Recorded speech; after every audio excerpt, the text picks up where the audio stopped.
Maliwanag ang langit sa labas ng pavilion. Maangin at tahimik ang paligid habang lumalakad ang dalawang anino papunta sa gubat. Magkasabay na naglalakad sina Zuofan at ang third prince sa gitna ng mga puno. Tumingin si Zuofan at seryosong nagsalita. Tinawag niya itong third prince. Pagkatapos ay nag-alinlangan at sinabi niyang ito. Ngumiti ang third prince at itinaas ang kamay. Sinabi niyang huwag kang mag-alala. Dagdag pa niya, ang sasabihin ko mamaya, sundin mo lang. Biglang itinaas ng third prince ang kanyang dalawang daliri sa langit. Isang malakas na liwanag ang bumalot sa kanyang katawan. Seryoso nitong sinabi na ako, si Yuan Kong, ang third prince ng Tianyu Empire. Itinaas niya ang kamay at sumigaw ng sumusumpa sa langit. Idineklara niyang mula sa araw na ito, kami ni Zuofan ay magiging magkapatid. Dagdag pa niya, magsasama sa hirap at ginhawa, kailanman ay hindi magtataksil sa isa't isa.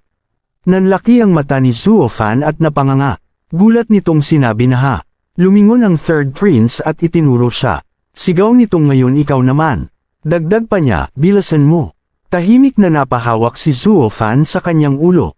Sa isip niya, sinabi niyang kahit medyo naguguluhan pa ako. Pagkatapos ay ngumiti siya ng bahagya. Sa isip niya, sinabi niyang ang pagsunod sa isang prinsipe ay magiging kapaki-pakinabang. Itinaas din ni Zuofan ang kanyang kamay at tumingin sa langit. Seryoso nitong sinabi na ako, si Zuofan, ay sumusumpa sa langit. Idineklara niyang simula sa araw na ito, kami ng third prince na si Yuan Kong ng Tianyu Empire ay magiging magkapatid. Dagdag pa niya, kung hindi siya magtataksil, hindi rin ako magtataksil. Napatingin ang third prince at pinagpawisan. Seryoso nitong sinabi na napakaingat mo talagang tao. Ngumiti si Zuofan at sumagot. Sinabi niyang Fatty, hindi dahil hindi ako naniniwala sa'yo. Dagdag pa niya, sadyang mapanganib lang ang mundo ng martial arts. Tumawa ang third prince at iwinasiwas ang kamay. Sinabi niyang bahala ka. Dagdag pa niya, mas gamaan ang pakiramdam ko nung naging magkapatid tayo. Tumingin siya kay Zuofan at seryosong nagtanong. Tinanong niya kung naaalala mo ba ang pastahan natin kahapon. Nagtaka si Zuofan at napatingin. Ipinaliwanag ng third prince na ang matalo ay dapat sumuko sa panliligaw kay Sister Nui. Dagdag pa niya, pero natalo ako at hindi pa rin ako sumusuko. Kaya nagdesisyon siyang gawin ang sampaang ito. Sinabi niyang kaya ginawa ko ang sumpaan natin para maging magkapatid tayo sa hinaharap. Dagdag pa niya, may kasabihan na ang asawa ng kapatid ay hindi dapat agawin. Biglang sumigaw ang third prince habang umiiyak sa saya. Sigaw nitong sa wakas ay makakabitaw na ako kay Sister Nui. Kalmadong lumingon si Zuofan at sumagot. Sinabi niyang Fatty, sa totoo lang wala akong relasyon sa babaeng iyon. Dagdag pa niya, nung sinabi niya iyon, naghahanap lang siya ng dahilan. Nanlaki ang mata ng third prince at namula ang pisngi. Gulat nitong tinanong kung ano, nagsasabi ka ba ng totoo? Pagkatapos ay tuwang-tuwang sumigaw. Tinanong niya kung kaya pwede ko pa siyang ligawan. Ngumiti si Zuofan at tumango. Sinabi niyang kunin mo na, mas karapat dapat kang mahalin ng batang iyon. Biglang yamakap ang third prince sa hangin at sumigaw. Sigaw nitong mabuting kapatid, tunay kang kapatid ko. Tumawa siya ng malakas ng ha-ha-ha. Tahimik na lumingon si Zuofan at tinawag siya. Sinabi niyang Fatty. Nagulat ang third prince at lumingon.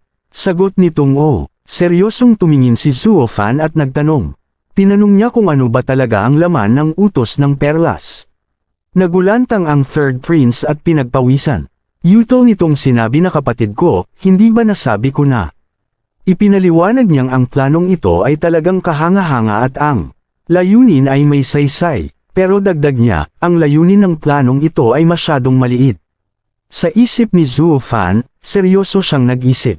Sinabi niya sa sarili na nagdududa ako kung ang gawaing ito ay galing sa emperador. Dagdag pa niya, bawat emperador ay isang dakilang bayani at may malaking layunin. Sa isip niya, sinabi niyang para limitahan at balansehin ang kapangyarihan ng 7 pamilya. Ang planong ito ay tiyak na ginawa na 1000 taon na ang nakalipas. Pero ang layunin ng pagkomplito ng planong ito ay napakaliit. Sa isip niya, sinabi niyang hindi pa rin ako naniniwala sa sinabi niya. Tiyak na may lihim sa utos ng perlas na ito. Tumingin ang third prince at napakamot sa ulo. Sinabi niyang hindi ko alam, ang layunin ko lang ay tapusin ang misyon ng lihim na utos. Sa isip ni Zuo Fan, nagduda siya. Sinabi niya sa sarili na baka hindi niya talaga alam. O baka naman ang galing ng pag-arte niya ay sobra. Naisip niya na dahil lihim na utos ito na ginawa at itinago ng 1000 taon. Paano ito nahanap ng Yuming Valley? Sa isip niya, sinabi niyang pagkatapos mag-isip, ang ginawa ng Yuming Valley ay para pigilan ang utos na ito. Para hindi sila mahalata, pumunta sila sa palasyo para magsumbong. Dahil natakot silang matuntan ang kanilang mga ginawa ng pamilya ng emperador. Umiling ang third prince at seryosong sumagot. Sinabi niyang imposible iyan, pero dagdag niya, maraming mata at tenga sa lungsod ng imperyo. Baka kumalat na ang lihim na utos na ito. Umiling si Zuo Fan at ngumiti. Sinabi niyang hindi ito kumalat sa loob ng 1000 taon pero ngayon. Dagdag pa niya, kung ipagpapalagay natin, na isa sa mga laman ng lihim na utos na ito ay sinadyang ipakalat. Nanlaki ang mata ng third prince at napasinghap. Sa isip ni Zuo Fan, kalmado siyang ngumiti. Sinabi niya sa sarili na sigurado ako. Pagkatapos ay umiling siya. Sa isip niya, sinabi niyang kalimutan na lang, wala naman akong pakialam. Dagdag pa niya, sa ngayon, mabuti ito para sa Luo family. Tinanong niya ang sarili kung bakit ko pa iisipin ng malalim. Bigla siyang tumawa ng malakas. Sinabi niyang nakakainis talaga, hahaha. Itinaas niya ang kamay at kumaway. Sigaw nitong Fatty, aalis na ako, magkita tayo ulit. Tahimik na pinanood siya ng third prince habang papalayo. Sa isip nito, sinabi niyang ang batang ito ay napakatalino. Dagdag pa niya, nakakatakot. Biglang umihip ang malakas na hangin at lumitaw si Fang Qiubei sa tabi niya. Tumingin ang third prince at nagulat. Sa isip ng third prince, sinabi niyang habang mas tinitingnan ko ang batang ito, mas naiisip kong kamukha niya ang isang tao. Lumingon siya kay Fang Qiubei at nagtanong. Tinanong niya kung sino, guro. Tumingin si Fang Qiubei sa malayo kung saan papalayo si Zuo Fan. Seryoso nitong sinabi na si Zhuge Changfeng. Nanlaki ang mata ng third prince at napasigaw.